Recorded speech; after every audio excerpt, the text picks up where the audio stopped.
आप होते कौन है हमें रोकने वाले? हम आशिके रसूल हैं, भला मिलाद का जश्न नहीं मनाएंगे तो क्या मातम करेंगे? मोहब्बत का दावा अलग है, लेकिन शरीयत का रास्ता अलग। क्या नबी सल्लल्लाहु अलैहि वसल्लम ने ऐसे जश्न का हुक्म दिया था? तुम जैसे लोग तो खुशी से ही जलते हो। तुम लोग गुमराह हो, वहाबी हो, इब्लीस की औलाद हो, जो जश्न और खुशी से चिढ़ते हो। गालियां देने से आप हक पर नहीं हो जाते। गालियां छोड़कर कुरान और सुन्नत से एक भी दलील पेश करो।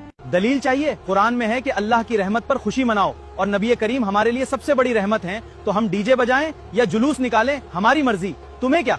ये तो अधूरी बात है। कुरान में आगे ये भी फरमाया गया है कि जो रसूल की मुखालफत करे और सहाबा का रास्ता छोड़े, उसका ठिकाना जहन्नम है। और सुनिए, हदीस में आता है कि आका की पैदाइश पर हजरत जिब्राइल अलैहिस्सलाम ने काबे की छत पर झंडा लहराया था। जब आसमान वाले झंडे लगा रहे हैं तो हम जमीन वाले क्यों नहीं? झूठी और ज़ईफ रिवायात से शरीयत नहीं बनती। क्या जिब्राइल अलैहिस्सलाम ने डीजे बजाया था या रास्तों में आतिशबाजी करके लोगों को तंग किया था? मुअज्जज़ात को बदअमली का बहाना मत बनाओ।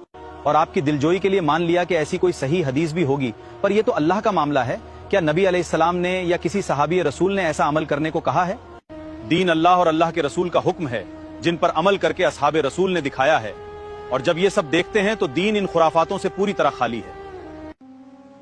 लेकिन आलिम साहब, हम तो भलाई और मोहब्बत के लिए ही इकट्ठा होते हैं, इसमें बिदात क्या है? तुम इसकी बातों में मत आओ, ये सब फिजूल की बहस है। ये लोग बुजुर्गों के तरीकों को नहीं मानते, ये हमें गुमराह कर रहे हैं। गुमराह करने की बात नहीं है मेरे भाई, बात सिर्फ इतनी है कि बुजुर्गों का अमल वही मोतबर है जो अल्लाह के रसूल के तरीके के मुताबिक हो। बात तो आपकी बिल्कुल सही है आलिम साहब। अगर काम नबी अलैहिस्सलाम के तरीके पर ना हो तो फिर उसमें सवाब कैसे मिल सकता है? लेकिन हम तो सालों से यही देखते आ रहे हैं, अब अचानक ये सब कैसे गलत हो सकता है? रिवाज को नहीं, सुन्नत को अपनाओ।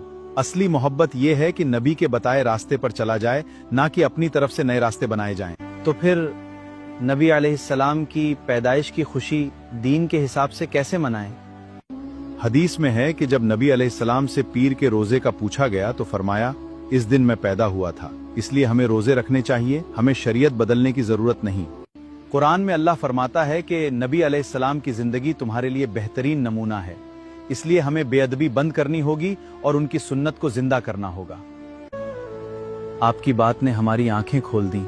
अल्लाह हमें हक बात समझने और सुन्नत पर चलने की तौफीक दे, आमीन। अल्लाह हम सबको सिरातल मुस्तकीम पर कायम रखे, आमीन, और सुन्नत पर चलने की तौफीक अता फरमाए, आमीन। अगर ये पैगाम आपके दिल को छू गया हो तो इस रील को सेव करें, अपने अजीजों के साथ शेयर करें, और ऐसी ही हिदायत भरी वीडियोस के लिए हमें फॉलो जरूर करें।